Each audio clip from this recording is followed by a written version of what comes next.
Okay. Good greetings from Studio 84 here on Lithuli Avenue in Bugolobi, Kampala, Uganda. My name is Solomon Tumwesije, and today I don't even know how to title this episode, but just conversations with our guests. With great pleasure, I get to host a gentleman called Vincent Sseremba. Vincent is from an organization called Tulima Solar. He is about to tell us what that means, why Tulima, what's with Tulima. Tulima is digging and stuff. Yeah. And then solar, what has digging got to do with solar? So, Vincent, let me not do you an injustice. Dive straight into it. Tell us, who are you, what do you do? Great question, Solomon. Thank you so much for having me today. Yeah. I think, as Solomon said, my name is Vincent Sseremba, co-CEO and co-founder of Tulima Solar. Yeah. The company was established in 2019. Yeah. It's an offshoot of another company called SimSolar in Tanzania. So we actually started Tulima Solar as an expansion of the other company, but into Uganda we had expanded fully in Tanzania. Focused on really our business, our core is to be focused on equipment for farmers. But what we do realize is the equipment that most farmers have are really expensive. Yes. So we formed this company in SimSolar that basically finances irrigation equipment. Not irrigation equipment, but just in general agricultural equipment. Yes. At the onset of SimSolar, we launched solar fishing lights. That is in Tanzania they call them daga, and here we call them, in Uganda we call them mukene or silverfish. Yes.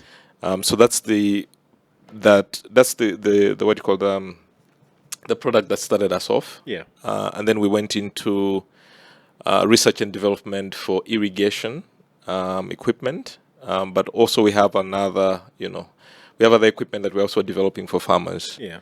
So question is, I guess your question was why Tulima? So when we launched Uganda, we realized that there was a company that had a similar name, so we couldn't quite register SimSolar Uganda. Yeah.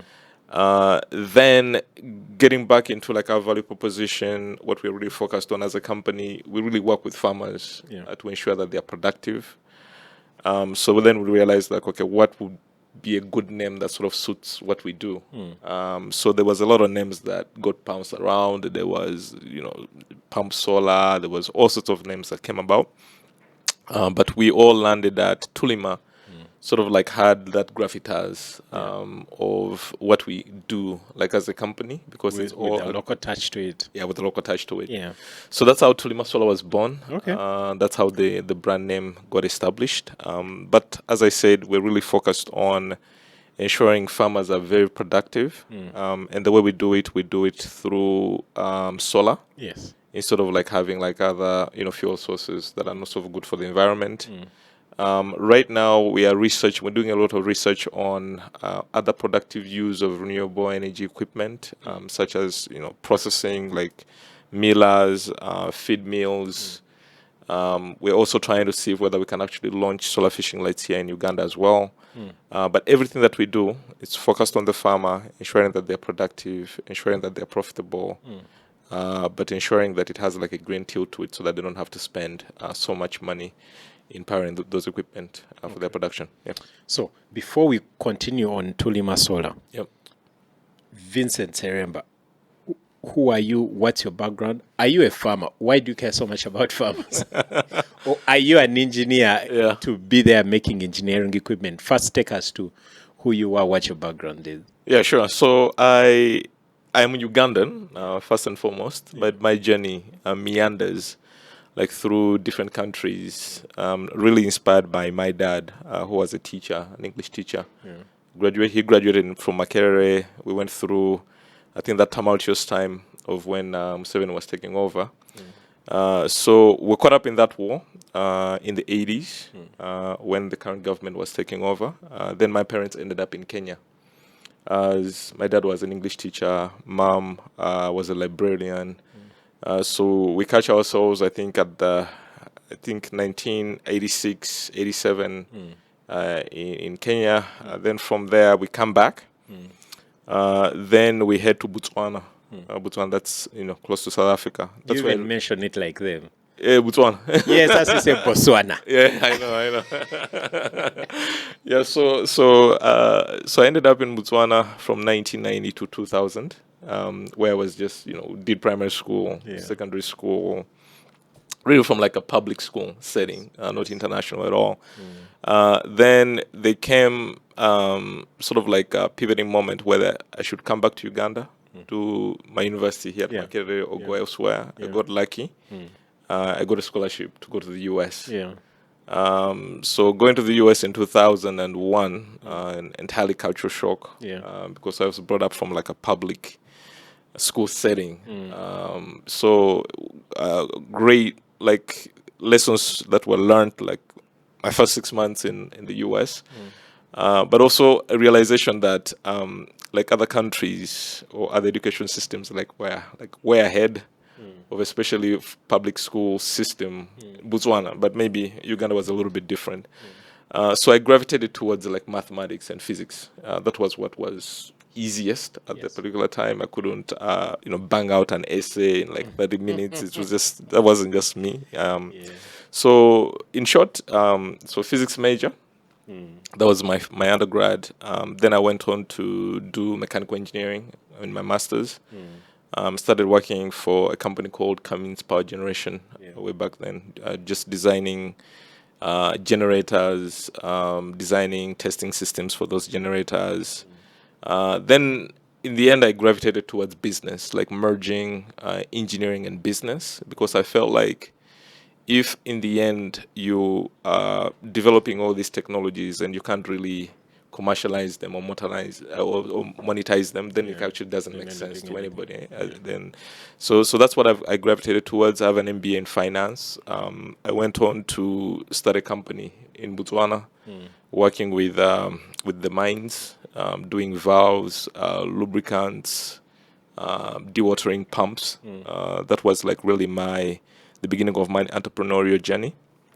But I always visited Uganda. I always had to come back, check on the relatives, check on the economy, what were we doing that was different from other economies. Love the fact that Uganda was very entrepreneurial.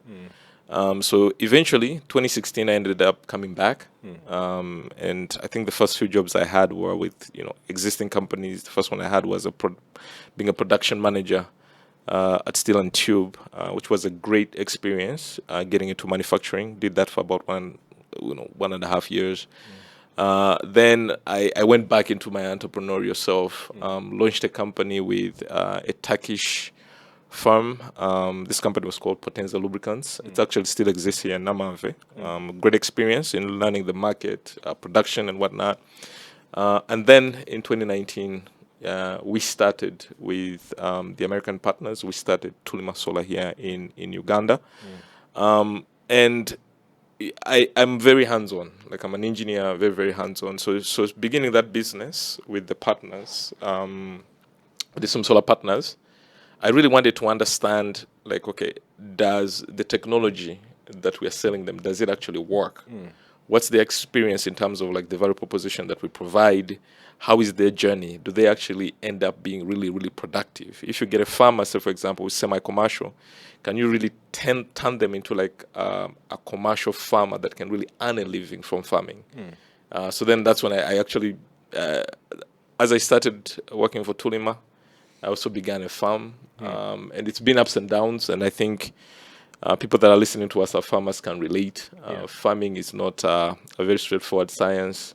There's a lot of nuances that you need to get with the markets. You need to get right partners in terms of irrigation, in terms of food crop science, in terms of soil science. But during the journey of being a farmer and working for Tulima, I think I'm at a point where I figured it out. But it's still a journey. So, what from a layman's angle, when I hear what Tulima Solar does, solar powering solutions for irrigation systems, Correct.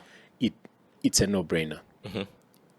Irrigation systems are needed in places that are rural and most likely without power supply. Correct. it should be an easy sell. It should be an easy sell. How has it been? It should be an easy sell, but it's really a lifestyle changing approach and product. So most of the farmers in and around the country of Uganda have been really dependent on seasons, on rainfall. Rainfall is going to come at a certain time. I'm going to plant my crops. I'm going to harvest at a certain time. But right now, given climate change, things have been thrown off. Yes. And have been thrown off like really bad. So for those that have adapted, some have gone to fuel-powered irrigation solutions. So you have your diesel pumps. Sometimes you have, well, it's mostly diesel. Petrol is very expensive, even though we have like petrol generators. And then there's some that completely don't have a solution or don't even know whether there's actually a solution for irrigation. They just say, hey. They wait on the gods. Yeah, exactly, on God's mercy. So, so what we end up doing, and this is like a journey we've been having, so it should be, to like an engineer, to somebody that understands the technology, should be easy. But we spend a lot of time educating farmers or would-be farmers on the technologies and how beneficial these technologies are, versus not going without it or having like an alternative means to irrigate. So there's a lot of time that's actually spent on just financial management of a farm. Like you'd say, okay, you're doing this particular value chain. What are your goals? How much money have you invested? How are you tracking basically your costs? Some of like the what do you call, like the change that we need to get for somebody to actually adopt the technology is not actually gotten when you have the technology in front of them and you're demonstrating to them. Yes. It is them like understanding what they're doing, for what purpose is it for, what you're actually trying to get. Then from like sort of like the what do you call, so those conversations and going through, the cost structures of their farms, that's when they realize like, okay, I think if I did invest in something that is solar powered, that is an irrigation system that is solar powered, one, I save a lot of money in terms of ongoing costs. Obviously, I'm going to have a bump harvest because I am growing my crops or watering my animals when nobody else is doing. So there's a lot of benefits in terms of like off-season sort of farming, dry season. But it's been I think we're getting to a place where people are getting to understand the technologies and the benefits and how productive they can actually be. But it's a concerted effort. It's everybody. It's government has been doing a lot of that work as well. We have an organization, USEA, Uganda Solar Energy Association, where all of us fall, about 250 companies or so. There's UNREA, there's the development partners in Gogla. There is obviously the likes of GIZ, a lot of NGOs that have put up these interventions in terms of like training farmers, in terms of RBFs to make the systems a little bit cheaper to drive, adoption. So there's a really big push and big effort on behalf of on government and development partners as well as private companies and farmers themselves. So it hasn't been an easy journey since we started, but you see things are getting better. People are more aware, which is a great thing, but we still have ways to go. I mean, like just to give you like just a broad start, in terms of like Uganda itself, acreage that's under farming is about 7 million hectares. Only 1%, less than 1% is actually irrigated. Now, the contribution, smallholder farmers contributing to the economy of Uganda, that's roughly 60-something% in terms of GDP. So if we don't actually adopt quick, we run a very, very huge risk as an economy. Vincent, are we still gifted by nature? I would say right now, no. Not anymore. Not anymore.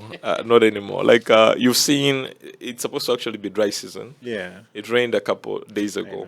So now what people are doing is like, they're saying, rain has come, so I should go till my land and start planting. And then you're going to get all these losses. Yes, exactly. So, yeah. Wow. So what I gather is the benefit of your product is clear. Yep. But what the farmers, or what you spend your time teaching the farmers, is how it ties in with the general goals and targets of their farms. Correct. How does spending so much money, because I know your product doesn't come necessarily very cheap for an ordinary farmer, how does this investment that will be recouped over a period of time, is it worth spending on?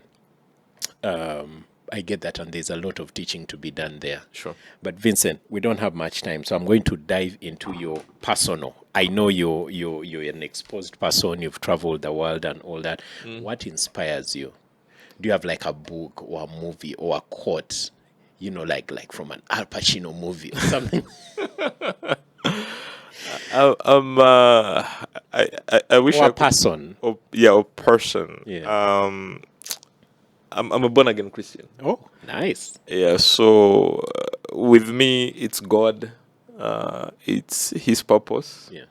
and it's basically the Bible. Yeah. So most of all the nuggets that I get, quotations, sort of quotes, I tend to live by sort of like those stories, and I know the Bible, and I've seen like your posts, Solomon. Yeah. I think you and I are probably like on the same journey, Yeah. or thereabouts. So that's what basically motivates me to Yeah. give back to others. That's really what really motivates me. Yeah.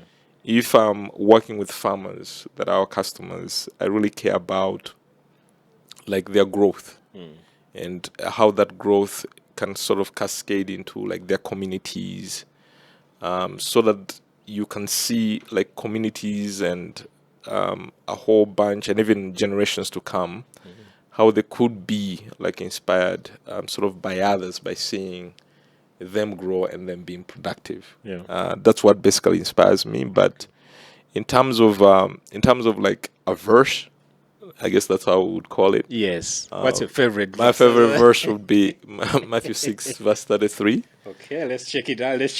Matthew Yeah. 6. Verse 33. Okay. Yeah, so that's what inspires me. 3. No, Matthew 6, Matthew 6. verse 33. Hold on. Verse 33. Where are you? 33. Yeah, seek Almost God. at the end. Oh, seek the kingdom of God God. above all else and live righteously, and He'll give you everything you need. Exactly. And then goes. That's by Jesus Himself. Right, yeah. And So then there don't goes. worry about tomorrow. Oh, I love that one. So don't worry about tomorrow, for tomorrow will bring its own worries. Today's troubles are enough, and that's the last verse in that chapter. Correct. Wow. Yeah. Ah. So 33 and 34, I those love those that. those are my inspirations. Of course, there's others like the Ephesians 4 verse 4, Yeah. Ephesians 4 verse 20. But the primary one, which is in my foundation, is basically that one. Yeah. Is to seek His kingdom, and Wow. everything love else it. He will take I care love of. it. I Because like there's a lot of, I think as business people, as entrepreneurs, there's a lot of things that we think we can control. But the more I think you work, the more you're at it. And if you reflect back, sort of like 2020, hindsight in 2020, like how much did that really influence, right? Like, I mean, you do what you do, you control what you can control, but there's a lot that you can actually control. And that's what I've realized in life. Like I spent 2 years in Botswana with the first business that I started. And there was a point in time where I actually ran out of money. Like I came in, I think, with about like $50,000 for my savings, and I was spending a lot. I think when I was a kid, so when I was younger, and I literally 6 months in, completely out of money. That's it. And that's it. And then you reflect back on the success, and you're like, how, hey, how did I pull through out of this? Exactly. It must have been a miracle. Yeah, exactly. So there was a time in my life many years ago when my favorite verse was 1 Timothy 5:23. Oh, nice. Look it up. I need to do you that. So let me do that now. Yeah, let's see. 1 Timothy 5:23. I'm sure the people who are better conversant with the Bible right now already know where. Oh yeah. We're still learning. So 1 Timothy, you said? 5:23. 5:23. Yeah. There was a time in my life when that was, everyone would say, bye-bye, say, First Timothy 5:23. let me pull up with a version here. NKJV is normally the one that I You like NKJV? normally the one that I go to. It's the closest to King James, but not with the other. I'm usually inclined to NLT. Okay. So 5:23. Yeah. Okay, so basically that one says no longer drink, Yeah. only water, but use a little wine for your stomach's sake Yeah. and your frequent Yes, infirmities. exactly. So NLT says, don't drink only water. You ought to drink a little wine for the sake of your stomach because you're sick often. Yeah, so you can imagine what that period of my life was like.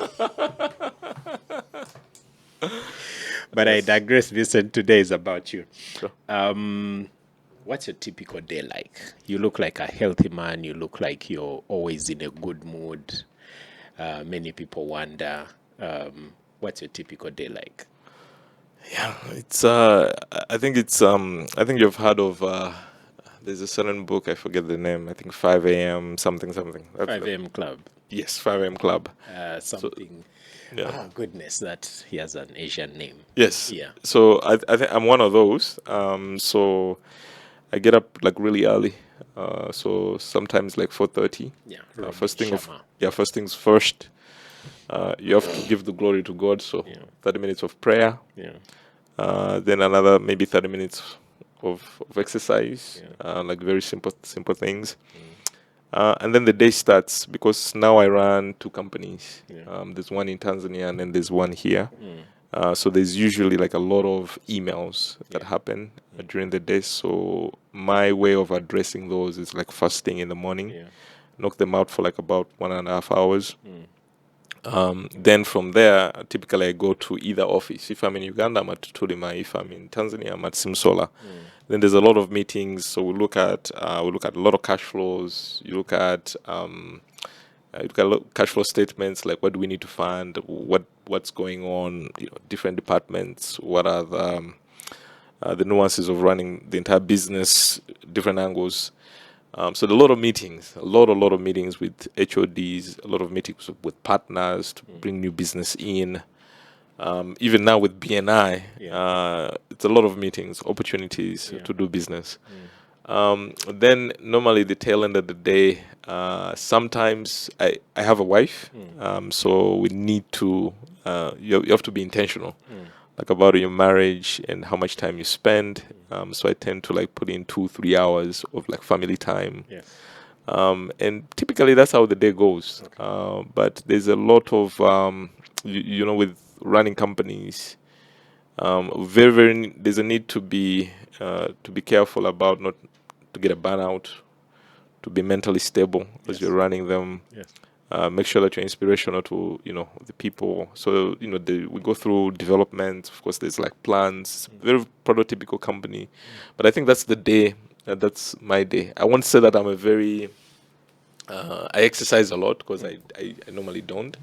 I probably spend like 30 or to 1 hour every day exercising. So. Yeah, I mean, if you're doing it consistently every day, then I'm told that's good enough. Thank you very much, Vincent. No, thank you so much. It was very nice to have this conversation with you about the day. I always feel like it's the earlier part of the day that we as entrepreneurs have control over. True. Because once the day kicks off, once you get in meetings, then you don't know what happens. You don't know what happens. Moving from one meeting to another, if you find a green tract parked somewhere, then it just throws your next appointments off the day. Exactly. So if I'm making appointments, I usually like to make them in the morning because that's the one time I know I have control over. Yes. Wake up in the morning, do your devotional, do your exercise, then start your day. Yeah, but once the day starts, you don't know where the first meeting leads you. True. Thank you very much, Vincent. Thank you so much for having me. Very good to have you. It's a pleasure. Look forward to having you soon again for a deeper conversation in new developments and the future of Tulima Solar. Thank you so much. And most of all, a great pleasure to have you at Studio 84 finally. Thank you so much. It's a pleasure. All right, Much you take care. You too. Viewers will catch you next time on the next episode where we host our guests here at Studio 84.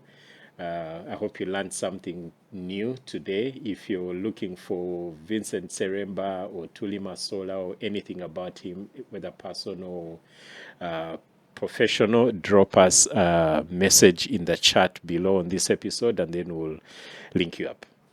Thank you and take care. Thanks.